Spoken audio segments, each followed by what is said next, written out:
Hello friends. तो जो हमें क्वेश्चन दिया गया है उसमें कहा गया है कि 5,000 की धनराशि साधारण ब्याज की दर पर एक साल में 5,700 रुपये हो जाती है, तो 8,000 की धनराशि 3 साल में कितनी हो जाएगी। चलिए इसको हल करते हैं। तो सबसे पहले यहाँ पर हम जान लेते हैं कि प्रिंसिपल क्या दिया गया है। प्रिंसिपल हमें दिया गया है 5,000 रुपये और बाद में कितना हो जाता है 5,700, यानी कि जो इसका अमाउंट है जिसे हम मिश्र धन कहते हैं, मिश्र धन इसे हम ए से डिनोट करते हैं, यानी अमाउंट वो कितना हो जा रहा है 5,700। तो ब्याज कितना निकल के आया, ब्याज होता है अमाउंट माइनस प्रिंसिपल, यानी कि मिश्र धन माइनस मूलधन। तो यहाँ से जो हमारा ब्याज हो जाएगा 5,700 माइनस 5,000, क्या निकल के आ जाएगा, जो हमारा 700 रुपये हो जाएगा, ये यहाँ पर हमारा ब्याज हो जाएगा। और साधारण ब्याज के लिए फॉर्मूला क्या होता है, साधारण ब्याज जिसे हम सिंपल इंटरेस्ट कहते हैं, उसका फॉर्मूला होता है PRT अपॉन 100। यहाँ पर P क्या होता है, प्रिंसिपल होता है, और R होती है रेट, यानी किस दर से जो ब्याज लग रहा है वो किस दर से लग रहा है, और T यहाँ पर होता है समय, यानी कितने समय के लिए लग रहा है वह ब्याज। तो यहाँ पर प्रिंसिपल हमारा था कितना 5,000।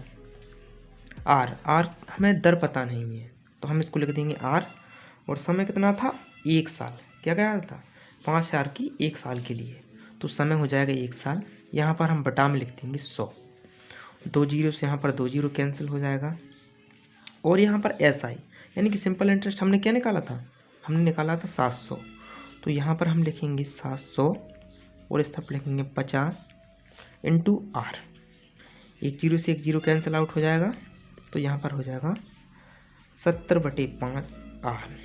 5 से काटेंगे, 5 एकम 5, 5 चौके 20।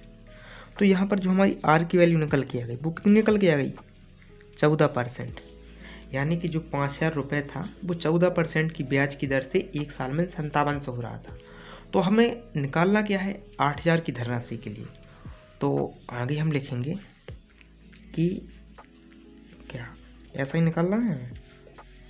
तो यहाँ पर हम लिखेंगे 8,000 किस दर से 14% की दर से, कितने साल के लिए, यहाँ पर क्या दिया है 3 साल के लिए। तो यहाँ पर हम लिखेंगे 3 अपॉन में हम लिख देंगे 100, 2 जीरो से 2 जीरो कट जाएंगे, यहाँ पर कितना हो जाएगा 14 एकम 14 तिया 14 ती 42, 80 गुणा 42।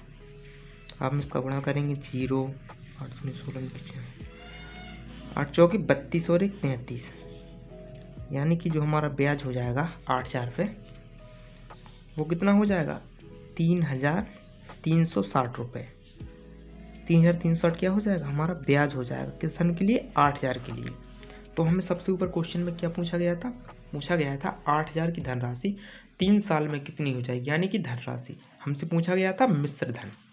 तो हम यहाँ पर लिखेंगे जो 3 साल बाद वो धनराशि कितनी हो जाएगी 8,000, क्योंकि पहले जो प्रिंसिपल था वो 8,000 था और 3,360 रुपये इसका ब्याज, तो कितना हो जाएगा 0 6 3 8 3 11। तो यहाँ पर जो हमारा फाइनल आंसर है, जो अमाउंट हो जाएगा वो हो जाएगा 11,360 रुपये, और यही हमसे पूछा गया था।